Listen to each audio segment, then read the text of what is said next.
The title of this song is If It's Court, It Could Be Crazy. If it's court, it could be crazy. Bob Ransom. Okay. On the very first day that I ever appeared in a courtroom as a young criminal defense lawyer, I was, to say the least, really nervous. I was aware of the fact that criminal courts were a place of high drama, terrible tension, and angst. That would prove to be true throughout the years, but it was also on that first day that I found out that court could be crazy. My job that first day was very simple.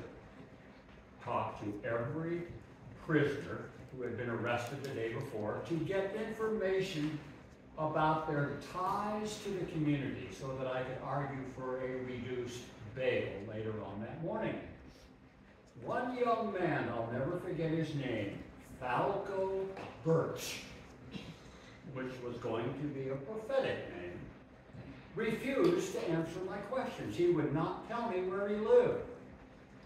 When we got into the courtroom later that morning, his was the first case call, my first client ever.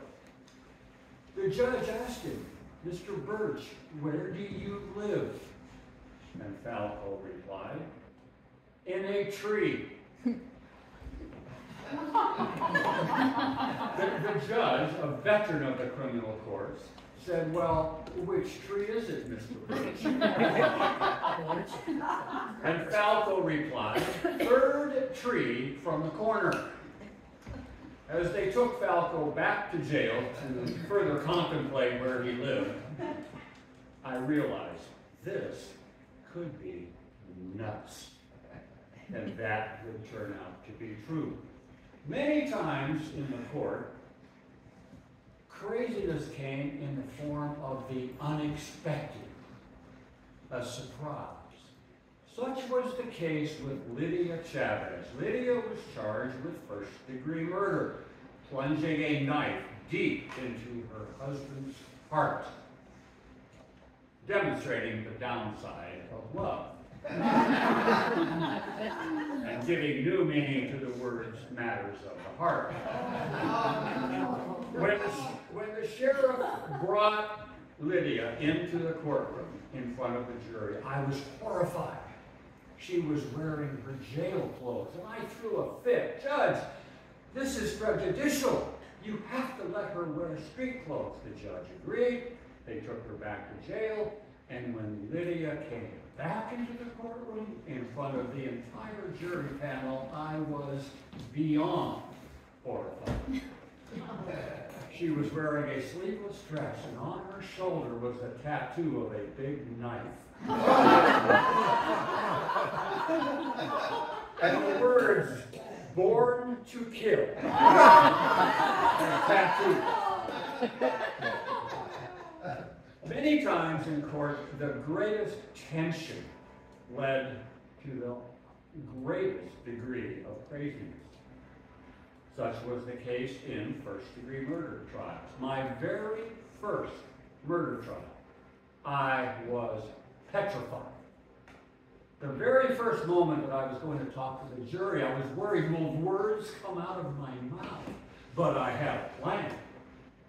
I was going to get the water pitcher, slowly and calmly pour water into a cup as I smiled at the jury. The plan unfolded quite nicely until the top of the water pitcher fell off and water spilled all the way down the tank. Which was a good thing because they could not see if I had peed in the pants.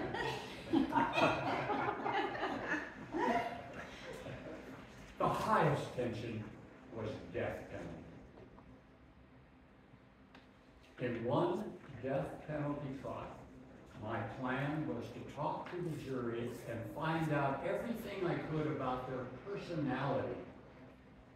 One of the questions that I would ask after I would hopefully get a juror to explain a little bit about themselves, I would say, is there anything else you think I should know? On the third juror that I talked to, the tension's still cutting. I mean, it was impossible tension. I asked the juror, is there anything else that you think I should know? The juror looked at me and said, yes. I thought, well, great. He said, your zipper is down. That handled the tension. As I look back on my years as a trial lawyer, I come to see that court could be a metaphor for our daily lives. For indeed, at times, we deal with drama, tension, and angst. I've also come to believe that it may help to remember that there will come a day when you could say, it's funny now. If you have trouble finding funny, I suggest you try looking no further